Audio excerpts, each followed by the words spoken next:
Our guest speaker, fifth Sunday, is Reverend, I almost said Reverend, Doctor. I'm going to give you some doctorates too. Reverend Aikya Param. And I've got a little bio, a little short something to say about her. That Reverend Aikya is a staff minister and Board of Trustees member at the Oakland Center for Spiritual Living. She loves studying and sharing the writings of Ernest Holmes, founder of religious science, Hindu scripture, and ancient texts in Aramaic, which was the language that Jesus spoke.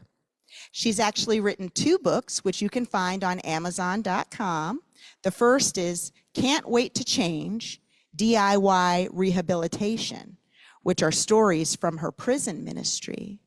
And the other is Near Me, a book of poetry. And we got a snippet of that today that Lynn Harp read. So we are welcoming Reverend Aikya Param to the stage. Please put your hands together as she finds her way. So happy to have you here.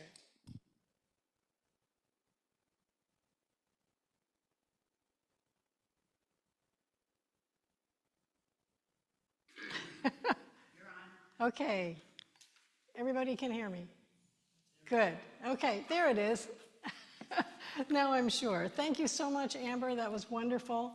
And we know the theme this year is Grand Rising, and for the month, it's Pieces into Peace, right? And we've had inner peace, peace with others, peace in community, and world peace, and now this, today, the question is, well, what's mine to do? That's all very good, but what's mine to do? Good question. What's mine to do? Well, first of all, who am I? And you each could say that about yourselves. Who am I? Well, we have a birthday and we have a name and all that sort of thing, but who am I really? So years ago, I studied Sanskrit and the spiritual philosophical writings, usually thought to be Hindu, but I mean, they're so universal. They're not ritualistic, they're quite philosophical. And here's how they helped us understand who we are. Want to go along with me? So the first thing, this is a book. I know I'm not this book, right? You're not this book. The book is an object that I know. And I'm not any object that I know. Not even this wonderful book. Well, then what about, maybe I'm my body, right? Wait a second. I know how tall my body is. I know how much it weighs. I know which part of it is hurting. I can tell the doctor what to check on. Oh, no, I can't be my body. It's an object that I know. Well, now, what about my mind? I could be my mind, right? So what is your mind anyway? Well, that's always a good question. But it's this thing that has thoughts going through it, right? And feelings. And I know how it is. We say, oh, I'm not so sharp today. Or I'm feeling kind of sad. Or, wow, this is the best day ever. All those are thoughts going through my mind. And I know what they are. I can tell you. So I can't be my mind either because I know my mind. I can go to the psychologist and say, listen, I'm depressed. We have to talk about this. I know my mind. It's another object. I can't be my mind either. Okay, well, maybe it's my knowledge, right? I'm really smart. Uh-oh. No. I know what I know, and I can't be my ignorance either because I know what I don't know, right? Uh-oh. I can't be either of those. What's behind that? shining on it, enabling me to know it. Consciousness. Hmm. Consciousness.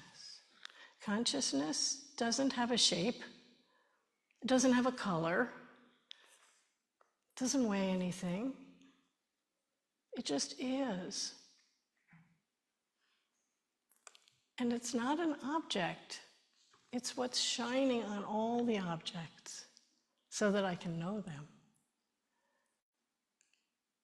Wait a second, it doesn't have a shape? Then, so the book has a shape, right? So I can count 1, 2, 3, 4 books because they have a shape. And they came into existence and they could fall apart too. Wait a second.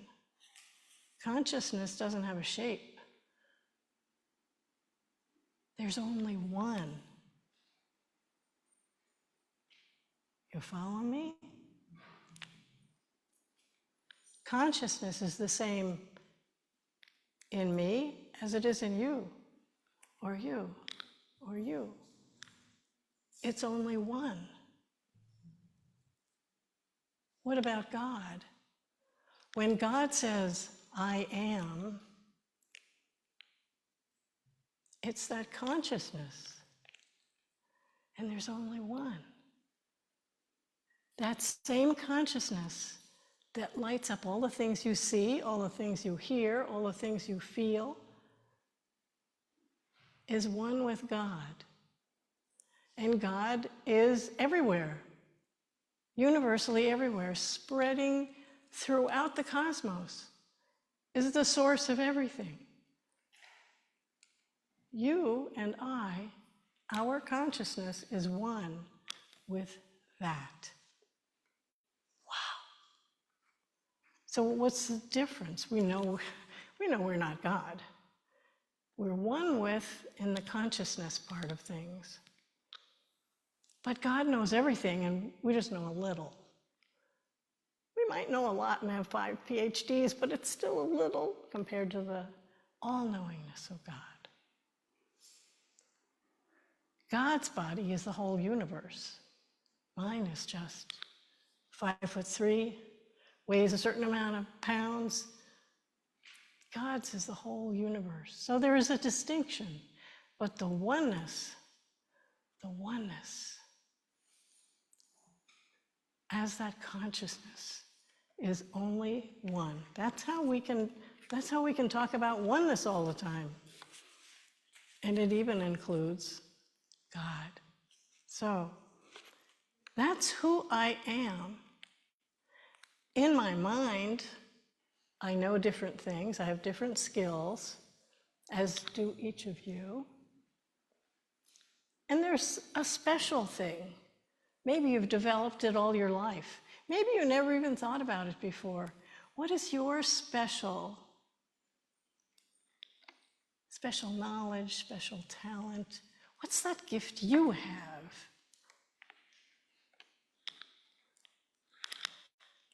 So I want you to try and speak to someone close to you and tell them, first I want you to tell them what you think your special gift is, and then I want them to tell you what they think is special about you, and then switch places. Can you do that? Figure out who you're going to talk to. If nobody's sitting close to you, oops, okay. So first, go ahead and tell what you think is special about yourself.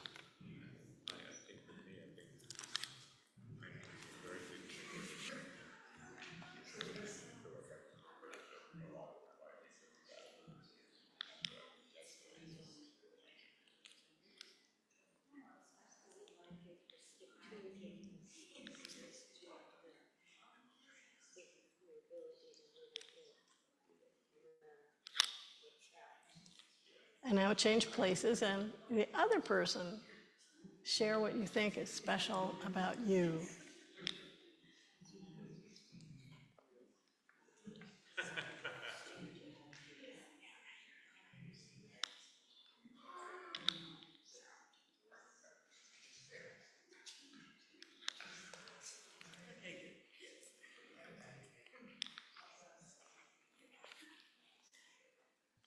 When I was a little girl, my mother loved poetry, and she used to read poetry to me all the time. I mean, not all the time, but a lot. And so, I don't know, I just thought that's how people communicated. And so one day when I was really quite small, I, I made up a poem, and she was so excited. Wow, she had a poet in the house.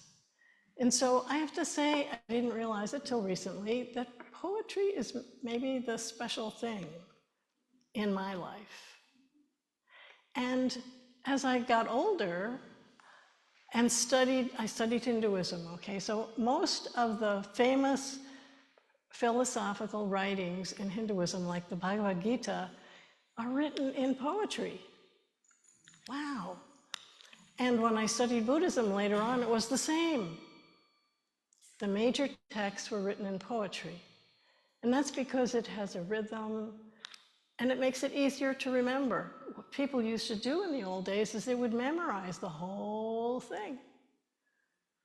And if it was in poetry, it was much easier to do.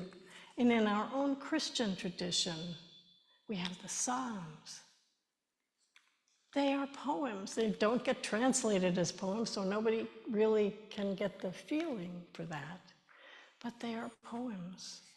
Poems intended to be sung. So when each of you is thinking of what's mine to do, treasure that thing that you felt was special in you. Because when we want to do something to bring peace, to bring that grand rising and peace on earth, we want to use the best of ourselves, right?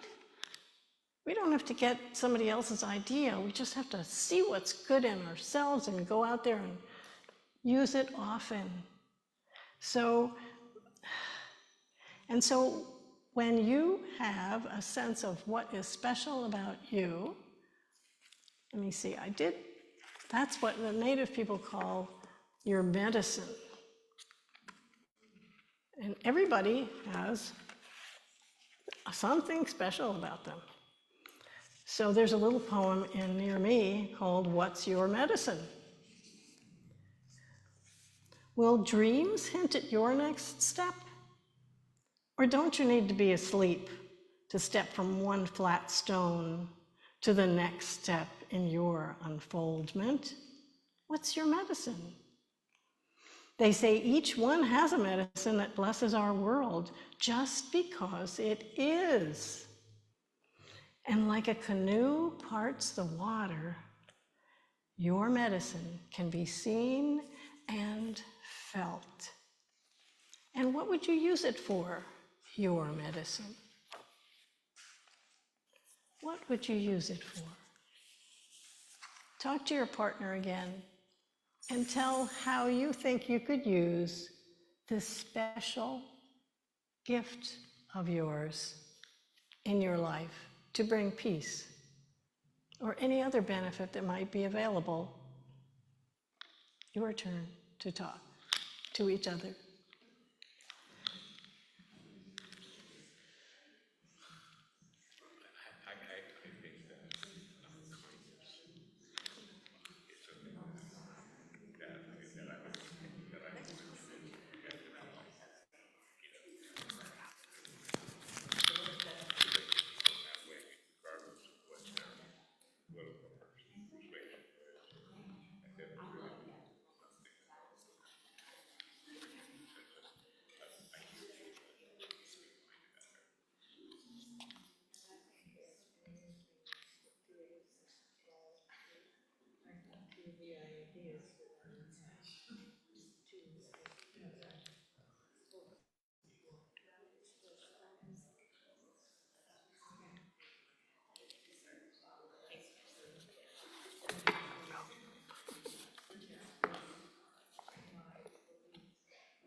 So now you have an idea of what's yours to do. And so we figure out what is special about us. If we want to express the God goodness within us, we want to use that best thing to do it. I had another little poem in here that touched that a bit. It's called Bridges. I've always wanted to be a bridge between two dissimilar standpoints, a preventive of the practice that the holder of one viewpoint cannot hear others' input, holding unassailable its own. Can't there be a bridge so we are not blocked from one another, from opening our minds to more than we alone can understand today? For me, it's dearly needed, and perhaps emerges from problems we solve together to meet needs. This motive made me love whatever bridge emerged across the water in places I lived, just as a symbol every time I saw it. So in using each of our amazing gifts, we can indeed bring this grand rising that results in peace on earth now.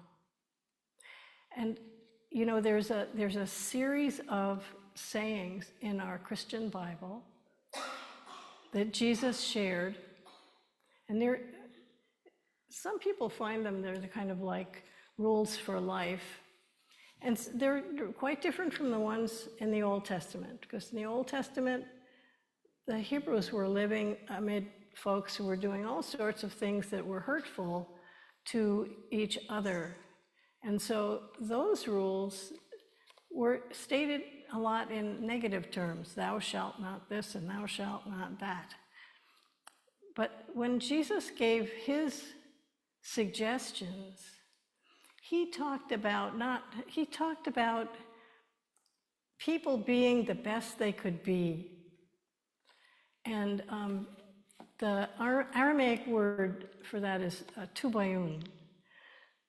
Tubayun means mature, or the best you can be. Somehow or other, when it got translated from Aramaic into Greek, into all the other languages, they said blessed. So that's the Beatitudes. But it really means mature, or the best you can be. So Jesus was telling, if you want to be the best you can be, here's how to do it. And number 7, Tubayun Lavade Shlama Dona Dalaha Nitkaron. Tubayun, mature, the best you can be. Lavade, committed to an action, laboring regularly. For what? For Shlama, for peace. Those people become Davana, the children, or an emanation, Dalaha, of God. They are actually nitkarun, they're digging a channel, they're making a channel. They're being a channel for God's peace. So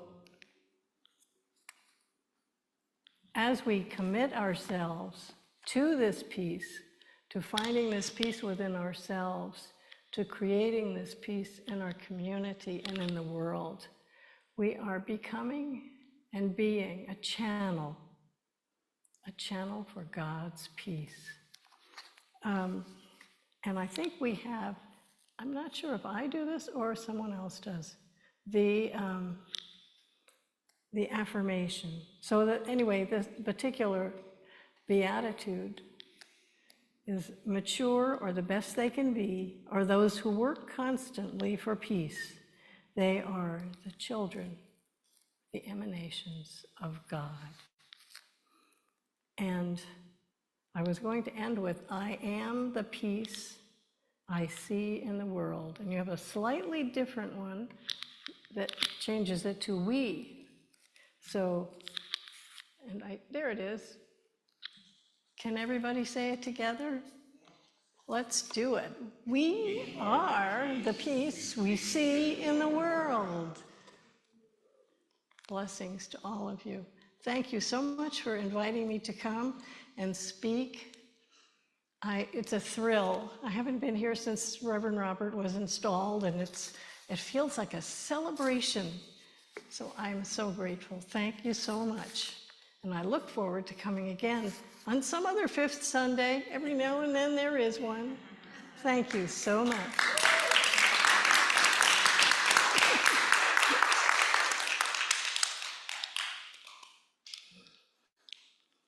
Beautiful. Thank you so much for sharing your wisdom and some of your studies with us. Now it's come the time that we can all participate again, participate in the law of circulation. Money is also an object, right? But the concept of money and how it circulates and flows through our possession and into the world is an idea that we can all participate in. So we have I feel like I should duck, but we have an affirmation of abundance on the screen we can read together. I recognize the presence of God within as the source of my abundance. Next slide. Out of my abundance consciousness flows everything I could desire in life. With gratitude and thanksgiving, I now participate in the flow of uninterrupted abundance. Thank you. And we have Amy, who volunteered to pass a basket here in the center. And on our screen, we can share the other ways that our friends and family around the universe can also share abundance with our center. If we could show that slide. You can send a check in the mail to 400 West Franklin Street here in Monterey. You can also text to give, which reminds me that it's time for me to text to give because I got paid early. And I just open the app and I click give and I type in a dollar amount and push send. And because I've set up my debit card information, it's very easy. I get a confirmation that I just donated to the center. Very easy. Another way to give is online through our website, www.montereycsl.org/donate. So we thank you for your gifts that help benefit the center and our communities, because usually about 10% of our givings we donate back into the community. So we've shared with lots of nonprofit organizations throughout the Monterey County, and we continue to do so, as well as send our tithes and offerings to CSL, the organization that we fall under. So your gifts are welcomed, and we are so thankful for them. Some things that we want to share with you that are happening in the community that we have slides for. We still have time to participate in the 100 days of mindful practice for my election intention. And this is not a red or blue thing. This is a me and you thing, where we can sign up to receive a text or a voicemail every morning. I think it rotates about 10 days, so the same things will rotate until the day of the election. And it's a real blessing to remember that we all get to participate in the democracy that makes this country great, and vision around that each morning. Next slide, we've got Infinite Possibilities coming up. The dates for that will be October 1st, October 8th, and October 15th from 6 to 8 p.m. It'll be via Zoom, so everyone can attend, and it's hosted by Suzanne Alexander. If you guys got a chance to do it last year or earlier this year, I think it was, it is a treat. There is a suggested investment of $125. If you previously joined this past spring, it's only $65 to attend again. And I encourage all of you to attend, even if don't let money be an issue. Just come and talk to one of us. It's very beneficial that you attend, and we'd love to have you in that group. Let's see, another slide. We are still celebrating Hispanic Heritage Month all the way through October 15th. So we have a potluck today. Maybe we'll have something spicy on the menu today, but keep that in mind. There'll be more information on that as the month continues. And for those of us who are lucky enough to be in the center, Reverend Aikya's book of poetry that we've been speaking so much about and so highly about, she is here with copies that she can sign for you. So here in the center, in the back of the sanctuary, please purchase and have her signed your copy of this wonderful book of poetry. So we're excited about that. We also have Tai Chi on Mondays, hosted by Cindy Carver, where we can learn to move and express this energy as it flows through us. If you're able to come to the center on Mondays, we welcome you for that. And last but not least, we have our space for rent.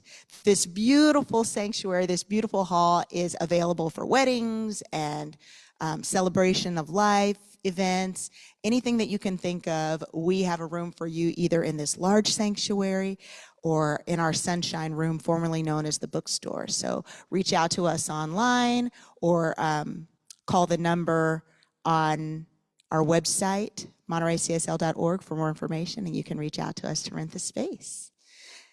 Let's see. We are doing really good on time.